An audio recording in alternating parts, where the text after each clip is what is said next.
cleaned up. Look out. Oh, I'm so sorry.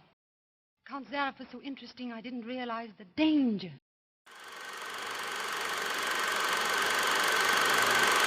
Hello to all the classic people that are returning. I'm glad you're back.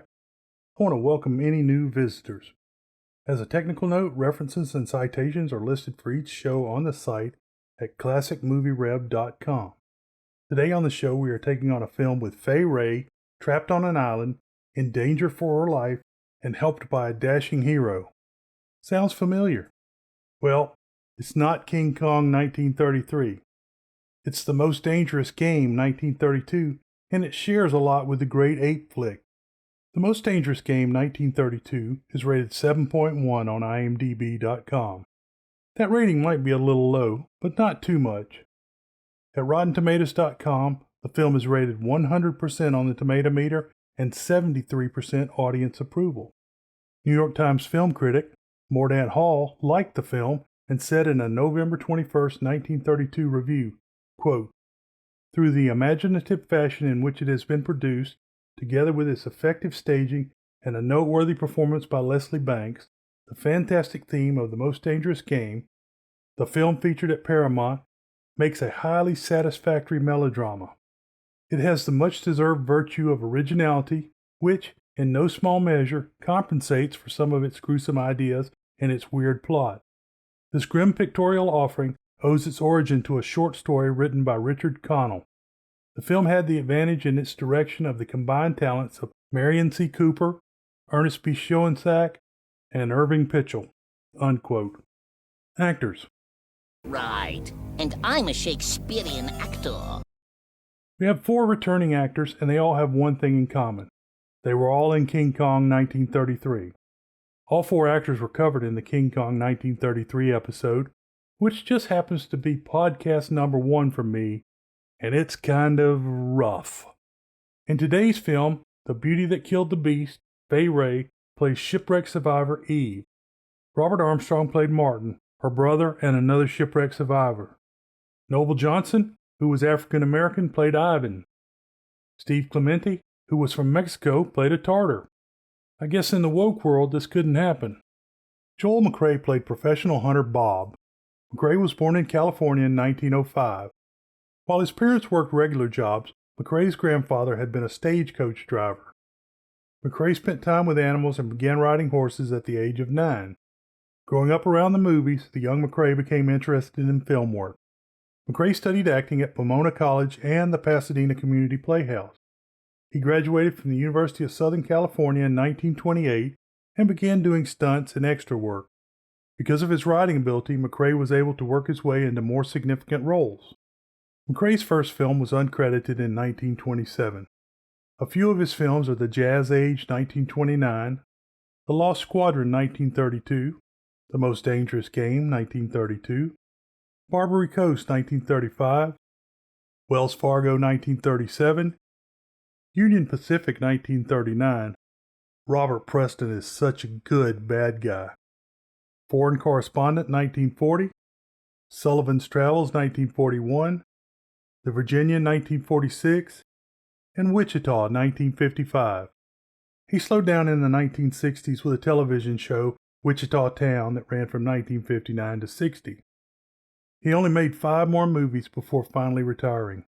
Married to actress Frances D., McCrea is the father of Jody McCrea, who is known for playing Bonehead in the Beach movies. McCrea died in 1990, having made more money in real estate than ever from acting. Leslie Banks played the killer Count Zaroff. Banks was born in England in 1890. He began acting in English theater in 1911. When World War I broke out, he served in the Essex Regiment. He was injured in the war and had scars on the side of his face. Despite his wounds, Banks returned to the theater and became very popular. His first full-length film was The Most Dangerous Game, 1932. Of course, Banks was kept from starring roles by his war scars. He is best known for The Most Dangerous Game, The Man Who Knew Too Much, 1934, Fire Over England, 1937, Jamaica Inn, 1939, Haunted Honeymoon, 1940, and Ships with Wings, 1941. Banks continued in film until 1950. He died in 1952. Story. Let me explain. No, there is too much. Let me sum up. The movie begins by showing a large door with a gruesome door knocker attached. Since the beast on the knocker is pierced through the heart with an arrow, I thought first of T. Misery or Saint Sebastian from I Walked with a Zombie 1943. But the fellow on the door is no saint. As it draws closer, the knocker seems to be a fanged satyr. The satyr was described in the story as being a leering gargoyle. The satyr is holding a scantily clad woman in his arms. A human hand reaches for the knocker and gives a single knock. The title credits roll, and the hand knocks after each bit of credits are shown. A ship is plowing through the Pacific Ocean waters. At 8 p.m., the captain, William B. Davidson, and his mate discuss how the channel markers seem out of alignment. Below deck, 4 men are talking and drinking. Bill, Hale Hamilton, has directed the captain to proceed through the channel in the interest of saving time. The captain comes back to talk with Bill. Bill is very dismissive of the danger. The captain wants to ask Bob, Joel McCrea, a professional hunter with a great deal of travel in the region, what he thinks. Bob comes up with pictures that Doc, Oscar Dutch Hendren, had taken during their trip. Bob then asks the men what they think, and all but one wants to go through. After the captain leaves, Bob expresses his concern, but is voted down. They shift into a debate about hunting and what it would be like to be hunted. Now, wait a minute, fellas. Let's talk this over. There's no use taking any chances. Chances? That's fine talk coming from a fellow who just got through slapping tigers in the face. Now, just a minute. What makes you think it isn't just as much sport for the animal as it is for the man? Now, take that fellow right there, for instance. There never was a time when he couldn't have gotten away. But he didn't want to. He got interested in hunting me. He didn't hate me for stalking him, any more than I hated him for trying to charge me. As a matter of fact, we admired each other. Perhaps. But would you change places with the tiger? Well, not now. As they finish the talk, the ship hits a rocky shoal. When the ocean water floods the boiler room, the ship explodes and quickly slips underwater. A few people are alive in the water, but the sharks quickly move in and knock everyone off but Bob. Bob, without removing his tie, swims to the nearby island. Bob sleeps for a time, but wakes to the sounds of dogs barking in the distance. He begins making his way towards the sound. Bob sees a large brick castle in the distance and walks to the door. He knocks with the bizarre knocker. The door opens by itself, and Bob enters. Sidebar. Have we learned nothing from entering castles that open by themselves, like in Dracula 1931? Castles with big knockers, like in Young Frankenstein 1974? And in seeking help in castles, as in the Rocky Horror Picture Show 1975. In fact, the door did not open by itself, as standing behind the door is Ivan, Noble Johnson, who doesn't respond to any of Bob's questions. Wearing a tuxedo, Count Zaroff, Leslie Banks, descends a spiral staircase just like any other horror film.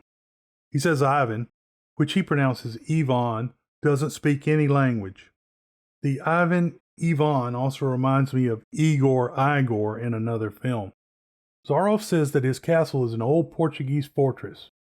He welcomes Bob and tells him that Ivan is a Cossack. Bob expresses his shock over the death of his friends, and Zaroff tells him that most survivors feel the same way.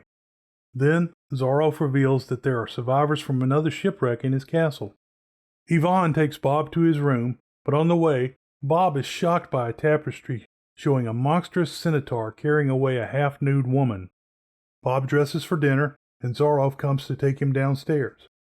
Zaroff asks Bob to put on a brave face so as not to upset the survivors from another wreck, Eve, Fay Wray, and her brother Martin, Robert Armstrong. Martin is kind of a drunken buffoon. Eve and her brother had washed ashore with 2 sailors from their boat. Bob downplays his hunting ability. Zaroff says his one passion is hunting, and he and Bob are kindred spirits. Zaroff begins going on about how great a hunter he is. I have done a rare thing. I have invented a new sensation. Yeah, and is he stingy with it? What is this sensation, Count? Mr. Rainsford, God made some men poets. Some he made kings, some beggars. Me he made a hunter. Eve tips a cup of coffee and gives a warning to Bob. Look out. Oh, I'm so sorry. Count Zaroff was so interesting I didn't realize the danger. Zaroff continues that he has become bored with hunting and has lost the excitement of life. He says he is a master bowman. Zaroff says he has found a new animal to hunt, and it is the most dangerous game. Zaroff won't explain further. He also won't let anyone in his trophy room until they get ready to hunt. Eve leads Bob out of earshot. Bob sees a pack of Great Dane hunting dogs outside. Eve says that Zaroff lied about his launch being broken and he is keeping them prisoner. She tells that the two sailors have been taken to the trophy room and then went hunting. They have not been heard from since. At Zaroff's insistence, Eve goes to bed. Zaroff makes leery eyes at Eve as she ascends the stairway. After Eve leaves, Zaroff says, "First you kill, then hunt the love of a woman." Bob retires as well, leaving Zaroff and Martin alone. Zaroff says he will show Martin the trophy room. Later that night, Bob hears the dogs barking in the distance. Eve frantically knocks on his door and begs to be let in. She says her brother is missing. Bob agrees to help. They decide to go to the trophy room first. Oddly, the door is unlocked. The pair descend another staircase into the room. Mounted on the wall are trophy heads of humans. The pair hears a noise and hides. Near where they hide are more human heads in jars. Two of Zaroff's men bring in a covered body. Eve runs out and confronts Zaroff. The body is that of her brother. One man grabs Eve and takes her screaming upstairs. The others place Bob in restraints. Bob now knows the meaning of the most dangerous game. Bob is still somewhat shocked that Zaroff moved the buoys. Trying to justify himself, Zaroff says he gets his human prey in shape and gives them a hunting knife. He gives them a head start and only hunts from midnight until dawn. If the person survives, they are to go free. He has a torture rack if someone refuses to play the game. Then Zaroff says he has never lost. He wants Bob to be his hunting partner and not his prey. Of course, Bob is horrified by this, and Zaroff decides that Bob will be hunted. Bob is given a knife. Eve comes running downstairs to Bob. Zaroff implies Eve will be the prize for winning the hunt. Zaroff says he doesn't hunt women, a la Predator 1987. Eve goes with Bob, and Zaroff says to avoid Fog Hollow. Away from the castle, the Tartar, Steve Clementi, unshackles Bob. Bob and Eve head into the jungle. It's hard going in the jungle, and Eve is really struggling. Bob sees how small the island is from a high point, which gives Zaroff the advantage. Bob uses a fallen tree to make a deadfall trap for Zaroff. As they finish, Eve sees Zaroff out hunting them. She suddenly takes the lead. They hide in a small cave and wait. Zaroff is hunting with his bow, and he sees the trap. He springs the trap with an arrow and neutralizes it. He fires an arrow into the cave, but Zaroff won't go inside, saying it's a leopard's trap. Bob sees Zaroff going away. Eve panics and runs away when Bob tells her that Zaroff is going for a rifle. Bob catches Eve just outside of Fog Hollow. They have 2 more hours until dawn. They put sticks and leaves over a chasm as a trap. As they finish, birds are flushed and they know Zaroff is close. Bob uses a piece of string to shake a bush, a la Cool Hand Luke 1967. Zaroff shoots and misses. He narrowly avoids the new trap. He chases Eve and Bob deeper into the hollow. Zaroff blows a horn and the dogs come running out of the castle, guided by Ivan and the Tartar. Bob mounts a spear in the ground and he and Eve run on. Ivan is impaled on the spear, but the dogs and men continue. Bob is almost dragging Eve at this point. They have to avoid other dangers such as crocodiles. Eve and Bob cross a giant log, just like the sailors in King Kong 1933. Eve and Bob climb a large tree and are surrounded by the hounds. Bob is feeling sorry for the animals he hunted.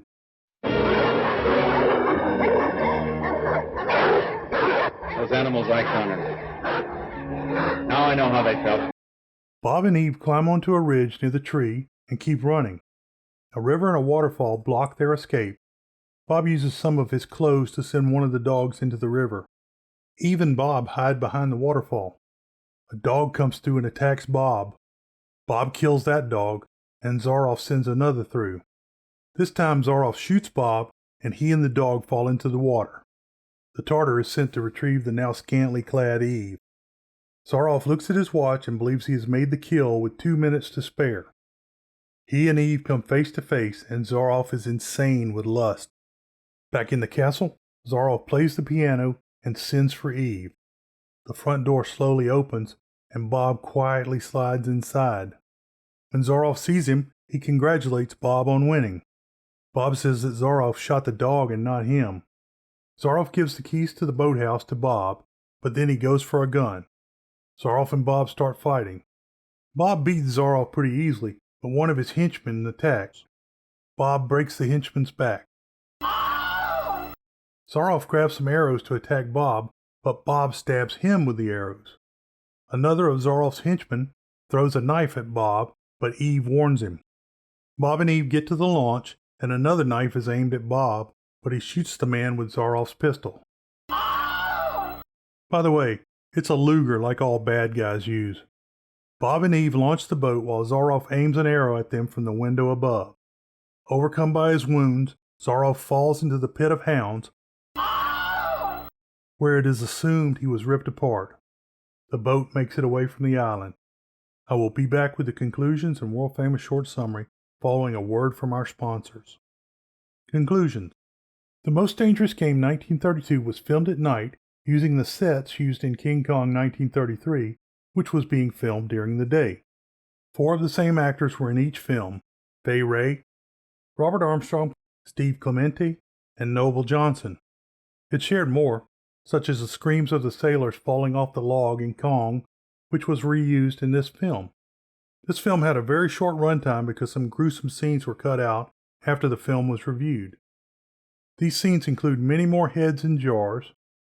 One of the missing sailors was shown stuffed and shot with arrows, and another person was mounted with 2 stuffed dogs attacking the man. Versions of this film have been released at least 17 times. Most notable to me is Surviving the Game 1994. This film stands out because it starred Rutger Hauer and Ice-T. 2 that I have not seen are Slave Girls from Beyond Infinity 1987, where the hunt takes place on a planet inhabited by barely dressed women, and the hunter is a mad scientist named Zed, and The Beast Must Die 1974, where one of Zaroff's victims is a werewolf. The only real issue I have with this film was the use of Great Danes as attack dogs. In many shots where they were supposed to be provoked, these gentle beasts were seen wagging their tails. World famous short summary: there ain't a horse that can't be rode, and there ain't a cowboy that can't be throwed. Hope you enjoyed today's show. Don't forget to follow the links in the show notes or from the site to visit our store. We have a lot of Nor designs. If you enjoyed the show, go ahead and hit the subscribe button. If you've already subscribed, you can tell a friend, colleague, or family member about the show or leave a review where you get your podcast. It really helps the show get found. Beware the Moors.